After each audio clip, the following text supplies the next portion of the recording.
오늘 사명이라는 제목을 통해서 함께 말씀의 은혜를 나누려고 합니다. 여러분, 사명과 소명의 차이를 아십니까? 소명은 하나님께서 우리를 불러주신 부르심의 은혜가 소명인 것이고요, 사명은 보내심이죠. 그래서 소명이 먼저입니까? 사명이 먼저입니까? 소명이 먼저죠. 나를 불러주신 은혜가 있어야 우리가 하나님 앞에 훈련받고 그 훈련받은 삶을 통해서 세상 가운데 보내어지게 되는 것이죠. 오늘 본문은 우리에게 그리스도인이 어떻게 세상 속에서 살아야 하는가, 그리스도의 삶의 모습을 세상에서 어떻게 드러나야 하는가에 대한 부분들을 말씀을 하고 있습니다. 사도행전 20장 24절의 말씀처럼 나의 달려갈 길과 주 예수께 받은 바 사명 곧 하나님의 은혜의 복음을 증거하는 일을 마치려 하면은 나의 생명을 조금 더 귀한 것으로 여기지 아니하노라 라고 말하죠. 이 사도 바울의 고백처럼 이 사명이라는 것은 어떻게 보면 생명을 걸고 내게 주어진 하나님의 일들을 감당하는 것이 사명인데, 오늘날 그렇게 생명까지 걸면서 하나님의 일을 하는 사람들이 많지는 않죠. 오늘 우리 본문 속에서 다시 한번 사명의 의미를 깨닫고 과연 나는 어떻게 하나님 앞에 세워지고 있고 어떻게 나는 세상 속에서 쓰임받고 있는지를 우리가 고백할 수 있는 시간이 될 수 있길 바랍니다. 사명이라는 단어를 보면요, 개역 성경을 포함해서 몇몇 성경 사본에 디아코니아라는 그런 의미로 사용이 되어지는데요, 이 사용이 다른 의미로도 번역이 됩니다. 뭐냐면 봉사하다, 섬기다, 관리하다라는 이런 의미로 사용되어지는데, 이 말을 달리 이제 우리가 생각하면요, 사명이라는 것은요, 우리의 삶의 모든 영역 속에서 내가 살아가고 있는 그 삶의 현장 속에서 우리가 하나님을 위하여 일하는 것이 사명이죠. 다시 말하면 목회자는 목회자로서, 학생은 학생으로서, 또 직장인은 직장인으로서, 주부는 주부로서 저마다의 주어진 그 삶의 역할 속에서 그곳에서 최선의 삶을 사는 것이 사명이다라고 말하고 있는 것입니다. 우리는 혹 사명하면 목사가 되든지 혹은 선교사가 되든지 아니면 저기 낙도 오지 같은 데 가서 무언가 하나님의 이름으로 봉사하는 것을 사명이라고 하는데, 진정한 사명은요, 우리의 삶의 현장 속에서 하나님의 이름을 더럽히는 것이 바로 사명이라는 것입니다. 자, 그러면 이 세상에서 그리스도인의 역할이 여러분 무엇일까요? 오늘 본문에서 예수님은요, 그리스도인들의 역할을 바로 소금과 빛이다라고 말씀하고 있는 거죠. 너희가 세상 속에서 소금처럼 살아라, 빛처럼 살아라 라고 말씀하는 것이 아니라 너희가 그리스도인이 되는 그 순간부터 너희는 세상의 소금이다, 너희는 세상의 빛이다 라고 말씀하면서 우리가 존재하는 것 자체만으로도 우리는요, 세상 가운데 소금으로 빛처럼 그렇게 살아가고 있는 존재가 되었다라는 것을 말씀하죠. 자, 그러면 소금과 이 빛 사이에 어떤 간격이 있을까요? 우리는 이 소금과 빛의 역할 속에서요, 하나님께서 말씀하시는 어떤 근본적인 의미를 찾아야 되는데, 먼저 소금의 역할을 한번 찾아봅시다. 오늘 본문 13절에서 너희는 세상의 소금이다라고 말했습니다. 여러분, 소금하면 생각하는 게 뭐예요? 맛을 내는 거다, 그러죠? 짠맛을 내는 것. 그런데 이 소금이 무슨 색깔이죠? 하얀색이죠, 그죠? 그런데 이 예수님 당시의 소금은요, 이 팔레스타인 지방의 소금은요, 검은색 소금이었습니다. 새카만 소금. 그것도 돌에서 캐낸 소금. 옛날 우리 그 대하 드라마 주몽 봤을 때 보면 산에 가서 소금을 막 캐오는 것들은 장면이 있었는데, 그 당시에는요, 소금이 금만큼 귀했던 그런 시대였거든요. 그래서 소금은요, 굉장히 색깔도 어둡고 또 모양도 거칠고 또 돌처럼 단단한 그런 것이 소금이었습니다. 다시 말하면 너희는 세상의 소금이다라고 말했을 때에 성경은요, 오늘 우리에게 우리의 외모에 대해서 말하는 것이 아니라는 거예요. 우리가 하나님을 믿고 나면 뭔가 외형적으로 확 변화해지고 뭔가 좀 달라진 모습으로 그렇게 살아가는 것처럼 보이지만, 중요한 것은 너희의 외형이 바뀌는 것이 중요한 것이 아니라 바로 우리 속에 숨겨져 있는 품성이 바뀌어져야 된다는 거죠. 다시 말하면 이 소금의 특성이 무엇입니까? 짠맛을 내는 거예요. 짠맛을 내지 못하면 그것이 아무리 소금의 외형을 가지고 있다 할지라도 그것은요, 결코 세상 가운데 쓰임받을 수가 없는 것이죠. 소금의 역할, 부패를 방지하고 음식에 간을 내어줄 수 있는 그런 충분한 역할을 낼 수 있기 때문에 소금이 귀한 것처럼, 오늘 우리에게 이 세상 속에서 그리스도인들의 의미가 무엇입니까? 세상과는 전혀 다른 존재라는 것을 보여줄 수 있는 삶을 가지고 있다는 것입니다. 하나님을 아는 것이 그들로 하여금 이 세상에서 우리가 전혀 다른 존재임을 보여줄 수 있는 그런 맛을 내는 우리의 삶을 가리키고 있는 것이죠. 여러분, 소금의 가치를 우리가 말하면 우리는 항상 맛을 이야기하는 것처럼 성도의 가치가 여러분 무엇입니까? 성도에게는 어떤 맛이 나야 되는 거예요? 성도에게는 세상을 향하여 우리가 가졌던 죄의 모습들을 고백할 수 있는, 그래서 우리가 죄인임을 선언할 수 있는, 그래서 우리가 주님 앞에 그 죄됨을 고백함으로 용서함을 받았다라는 그 회개의 마음을 가질 수 있는 이와 같은 모습들을 세상 가운데 드러내는 것이 진정한 성도의 가치라는 것입니다. 세상 사람과 성도는요, 크게 구분되지 않습니다. 많은 차이가 없어요. 사는 모습이 똑같아요. 그러나 분명한 한 가지가 있다는 것이죠. 그게 뭐예요? 죄를 인식한다는 거예요. 우리 속에 있는 죄가 무엇인지를 고백할 수 있다는 것이죠. 그래서 우리는 더 양심을 가지고 세상 속에서 바르게 살기를 애쓸 수 있다는 것입니다. 하나님께서는요, 죄를 너무나 싫어하시죠. 그런데 성도에게는 그런 능력이 본능적으로 주어진다는 것입니다. 하나님이 싫어하는 것이 무엇인지를 깨닫게 된다는 거예요. 예수님의 말씀은요, 그리스도인들의 그런 존재 자체가 다른 사람들에게 어떤 역할을 하고 있다는 것입니다. 바로 그 짠맛이 세상 가운데 우리를 통하여 주어진다는 것이죠. 우리가 세상 가운데 던져졌을 때에 우리의 가정에서, 직장에서, 일터에서, 우리의 모든 삶의 영역 속에서 내가 예수님의 그 짠맛을 낸다는 것은 결국 세상 속에 그 악함 속에 무엇이 선한 것인지를 보여줄 수 있는 마음을 가지고 산다는 것입니다. 여러분, 어떻게 그러면 우리가 세상 속에 들어가서 이 짠맛을 녹여낼 수 있겠습니까? 무엇으로 그리스도인의 그 역할을 감당할 수 있는 이 짠맛을 녹여내겠습니까? 우리 마음속에 주신 하나님의 자신감이죠. 하나님께서 우리 가운데 주시는 그 놀라운 능력의 은혜를 통해서 우리는 자신 있게 우리의 삶을 고백할 수가 있는 거예요. 세상에 나가서 나는 예수 그리스도인입니다라고 고백할 수 있는 이 담대한 믿음의 용기가 어디에서 나옵니까? 하나님이 주시는 담력이지 않습니까? 하나님이 내 마음 가운데 그런 용기와 그런 힘을 주시기 때문에 우리는 세상에 나가서 우리의 외형적인 모습은 거칠고 투박하고 가진 것 없고 볼품없지만 담대하게 선언할 수 있는 거예요. 나는 예수 믿는 예수쟁이입니다. 여러분, 이것이 우리 속에 있어야 이것을 통해서 우리는 세상 가운데 하나님의 마음으로 위로를 줄 수가 있고 하나님의 마음으로 은혜를 나눌 수 있는 귀한 자리 가운데 세워지게 되는 줄로 믿습니다.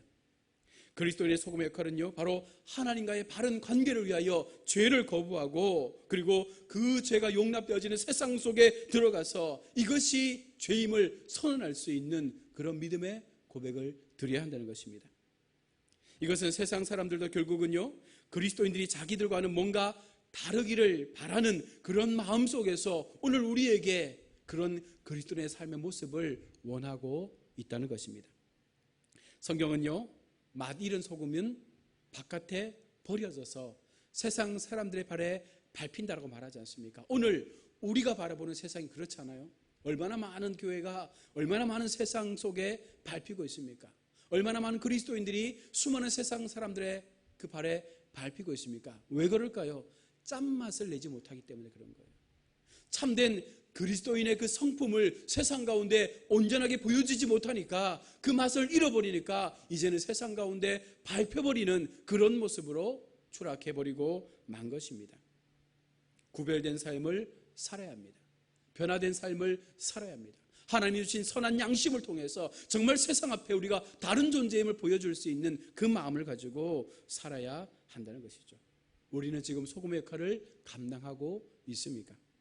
또한 두 번째로 오늘 성경은요, 우리에게 소금의 역할과 더불어서 빛의 역할을 말씀하고 있죠. 오늘 14절에 너희는 세상의 빛이라 라고 말씀합니다.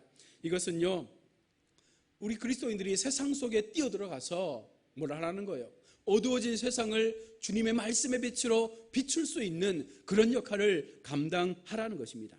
이 세상의 가장 강력한 변혁이 뭐겠습니까? 어두움을 몰아내고 그곳에 하나님의 밝은 빛이 비칠 수 있는 그 자리에 우리가 서는 것이 변혁이죠. 그런데 우리는 어떻게 하고 있어요? 자꾸 숨지 않습니까? 자꾸만 어두운 곳으로 가려고 더 숨어버리지 않습니까? 기존의 기독교가요, 이제는요 자꾸만 산으로 가요. 전원교회, 힐링할 수 있는 교회. 그래서 교회가 자꾸만 도시를 떠나서 가려고 합니다. 어떤 현상이 일어난 거예요. 어둠 속에 들어가지 않는 거예요. 그 어둠을 몰아내고자 하는 그런 하나님의 사명을 뿌리치는 것이죠. 그런데 반대로 절은 어떻게 합니까? 도심으로 들어오지 않습니까? 산속에 있던 절들이 다 이제는 도심에 들어왔습니다. 그리고 우리와 같이 전도하잖아요. 그렇죠? 우리 기독교처럼 찬불가 만들어서 찬양하고 교회에서 드럼 치고 찬양하는 그런 절들이 얼마나 많이 생겨났습니까? 이제 바뀌어지고 있는 거예요. 결국은 우리가 하나님의 역할을 못하게 되니까 세상의 수많은 다른 종교들이 그 자리에 들어오고 있다는 것이죠. 어두운 데 빛을 비춘다는 것은요, 단지 도덕적으로 의를 드러내는 것이 아닙니다. 바로 이곳에는요, 바로 하나님의 인생의 가치관이 함께 숨겨져 있는 것이죠. 달리 말하면 성경적 세계관을 통해서 하나님 앞에 바른 그 빛의 역할을 우리가 세상 속에 보여줄 수 있을 때 그 성경의 스펙트럼을 통해서 수많은 믿지 않는 사람들이 하나님이 어떤 존재인지를 보게 되는 자리에 세워지게 되는 것입니다. 그리스도인들은요, 어떻게 세상의 빛의 역할을 감당할 수 있습니까? 성경은 그것을 선지자적 사명이라고 말하는 것이죠. 선지자 역할이 무엇입니까? 대언자 아닙니까? 세상을 향하여 경고하는 거예요.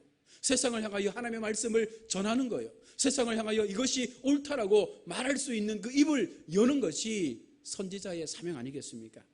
오늘 성도들은 바로 이와 같은 마음을 가지고 하나님 앞에 세워져야 한다는 것이죠.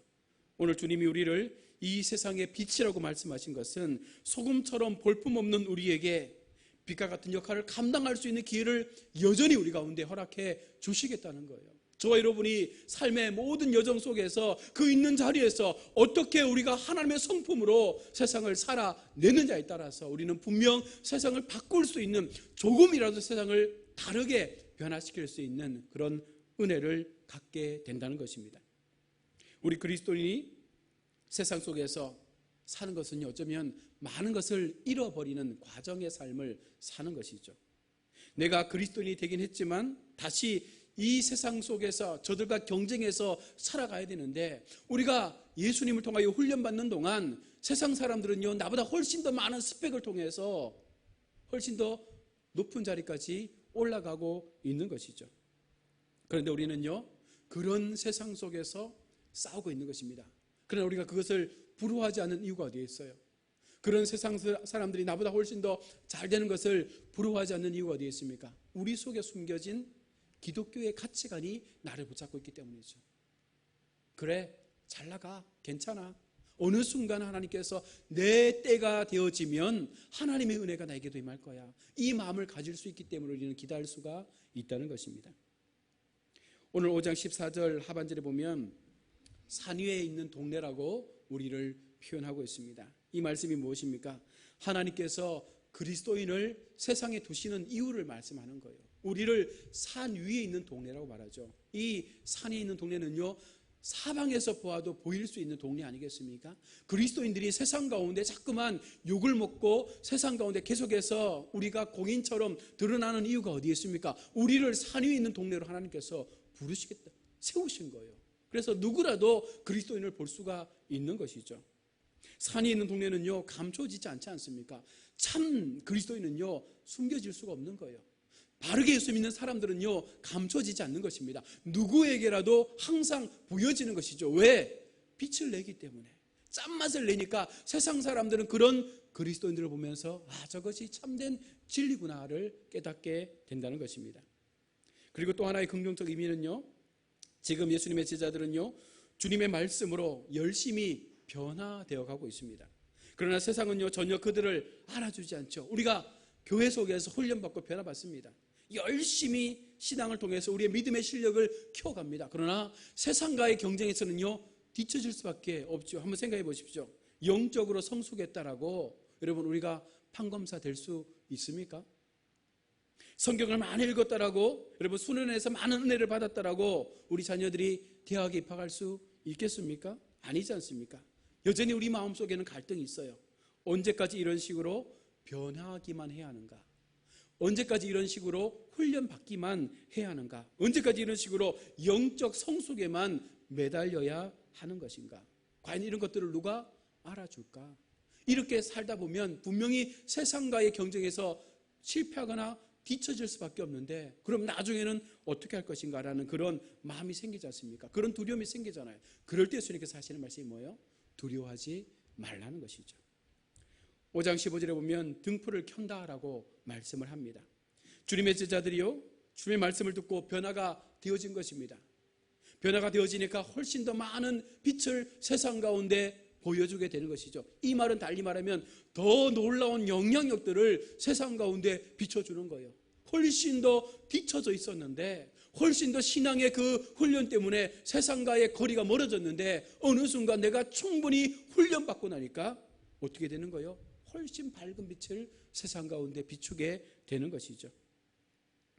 예수님 말씀하시는 것이 무엇입니까? 말씀으로 변화된 사람은요, 어떻게든지 반드시 사용되어지게 될 때가 있다는 거예요.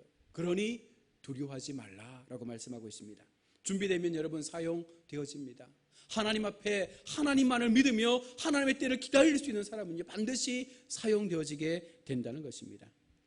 그리스도인의 소금과 빛의 역할은요, 조금의 시간적 간격이 있습니다. 처음에는 빛의 역할보다는 조용하게 죄만 거부하던 소금의 역할을 할 수밖에 없죠. 처음 예수 믿으면 내 죄를 고백하고 나의 삶을 새롭게 살기 위해서 철저하게 자기를 부인하는 삶으로 나아가죠. 그러다가 은혜를 경험하게 되고 그 속에 믿음의 훈련, 말씀의 훈련들이 임하게 되면 어느 순간 우리가 세상 속에 던져진 빛의 역할을 감당하는 그와 같은 삶으로 살아가게 된다는 것입니다. 그리스도인들을 소금과 빛으로 비유하시는 이유가 무엇입니까? 그것은 세상의 속성의 그 자체를 정죄하겠다는 거예요. 우리 그리스도인들을 통해서 끊임없이 부패하고 있는 이와 같은 세상을 너희가 하나님의 권능으로 바꿀 수 있는 자리에 나아가라라는 것을 말씀하고 있는 것입니다. 여러분, 사실 이 세상의 부패와 부정을 막으실 수 있는 분은 하나님밖에 없죠. 하나님은요, 우리를 향하여 양심이라는 것, 또한 사회 제도라는 것을 통해서 이 어두운 세력들을 가능하면 좀 절제하도록 만들어가고 있습니다. 우리가 살면서요, 정말 조금이라도 양심이 있으면 남에게 뇌물을 받으면 마음이 불편하지 않습니까? 시험을 치고 난 이후에 컨닝을 통해서 점수가 올라가면 마음에 무언가 좀 어려움이 있지 않습니까? 이것이 양심이라는 거예요. 그래서 그 양심을 지킬 수 있는 사회가 훨씬 건강해질 수 있는 것이고, 그 양심을 통해서 사회 제도 속에 훨씬 더 많은 도덕적 부분들이 일어날 때 그 나라가 살기 좋은 나라가 되는데, 중요한 것은 그런 세상은 불완전하기 때문에 바로 예수 믿는 사람들을 통하여 그들의 불완전한 그 도덕적 양심들을 조금이나마 더 하나님으로 이끌어가기 위해서 우리를 세우시고 보내었다는 것입니다. 부패되어진 그 본성이 남아있기 때문에 그것을 하나님의 마음으로 깨닫게 해주고, 그것을 통해서 이 사회가 조금은 더 살기 좋은 사회로 나아갈 수 있도록 하나님께서 오늘 우리를 통하여 일하시고 있다는 것입니다. 우리도 똑같은 죄인인데 어떻게 우리가 그렇게 할 수 있습니까? 중요한 것은 우리가 잘나서가 아니라 하나님의 은혜가 우리를 붙잡고 있기 때문에, 우리는 그 하나님의 은혜 속에서 내게 주신 그 하나님의 정직을 통하여 세상 가운데 그런 불의와의 싸움을 할 수가 있게 된 것이죠. 그렇게 될 때 오늘 5장 16절에 뭐라고 말씀하십니까? 우리에게 세임을 주시는 하나님을 향하여 아버지라 부를 수 있는 은혜를 주시는 것이죠. 16절 말씀에 이같이 너희 빛이 사람에게 비치게 하여 그들로 너희 착한 행실을 보고 하늘에 계신 너희 아버지께 영광을 돌리게 하라. 우리의 선한 행실과 우리의 아름다운 믿음의 행위들을 통하여 우리가 하나님을 아버지라 불렀던 것처럼 그들도 하나님을 아버지라 부를 수 있는 귀한 은혜를 허락해 주시는 것이죠. 사실 우리는 하나님을 조금밖에 닮지 못했습니다. 다른 사람들이 우리들의 부족한 모습을 보고 하나님을 욕하지 않을까 두렵기도 합니다. 우리는 많은 경우 그리스도의 신분을 때로는 감추려고 할 때가 많습니다. 그 이유가 너무나 우리가 부족하니까, 너무나 우리 자신이 부끄럽다고 느껴지기 때문에 그렇게 행하는 것이죠. 그래서 우리들의 신분을 드러내지 못할 때가 많았습니다. 그러나 여러분 두려워하지 마십시오. 하나님은 우리로 하여금 우리의 부족한 부분들을 어떻게 하시겠다는 거예요? 하나님의 은혜로 채워주시겠다는 거예요. 그리고 내가 생각하지 못한 그 여러 가지 성행의 모습들을 통해서 하나님의 선하심을 세상 가운데 알릴 수 있는 도구로 우리를 사용하시겠다라고 말씀을 하고 있는 것입니다. 중요한 것은 우리가 얼마나 하나님 앞에 정직한 삶을 사느냐, 얼마나 하나님 앞에 바른 믿음의 가치관을 통하여 세상과 함께 살아가지만 그 세상에 속하지 않고 세상을 오히려 바꿀 수 있는 소금처럼 빛처럼 사느냐, 이것을 하나님은 우리를 통하여 보고 있다는 사실입니다. 말씀을 맺겠습니다. 사랑하는 우리 성도 여러분, 교회는요 사회봉사 기관이 아닙니다. 교회는요 복음을 전하는 기관이에요. 많은 교회들이 세상을 향하여 구제하고 선을 베풀고 많은 장학금을 주지만 여러분, 그것이 본질이 아니라는 것입니다. 정말 교회의 본질은요 소금처럼 빛처럼 복음을 전달할 수 있는 그런 매개체로서의 역할을 충분히 감당할 수 있어야 한다는 것입니다. 소금만 할 수 있는 역할, 빛만이 할 수 있는 역할을 오늘 교회가 감당해야 하는 것입니다. 결국은 우리가 드러나야 되는 것이죠. 세상 가운데 많은 사람들이 바라볼 수 있는 그 산 위의 높은 동네에 있는 것처럼 우리 그리스도인들이 그렇게 그 높은 곳에서 하나님의 바른 빛을 드러낼 수 있을 때 세상은 변화되어 가는 것입니다. 우리에게는요 분명한 하나님의 법이 존재하고 그 법을 통해서 우리 자신이 훈련되어지고 연단되어진다면 반드시 하나님께서 우리의 인생 가운데 더 크신 역사를 만들어가게 될 줄로 믿습니다. 남은 한 주간도 이 마음 가지시고 정말 세상 속에서 부끄럽지 않는 하나님의 거룩한 그 정직의 삶을 통하여 우리 모두가 소금처럼 빛처럼 살아가시는 우리 모두가 될 수 있기를 주님의 이름으로 축원합니다. 아멘. 우리 한번 이 시간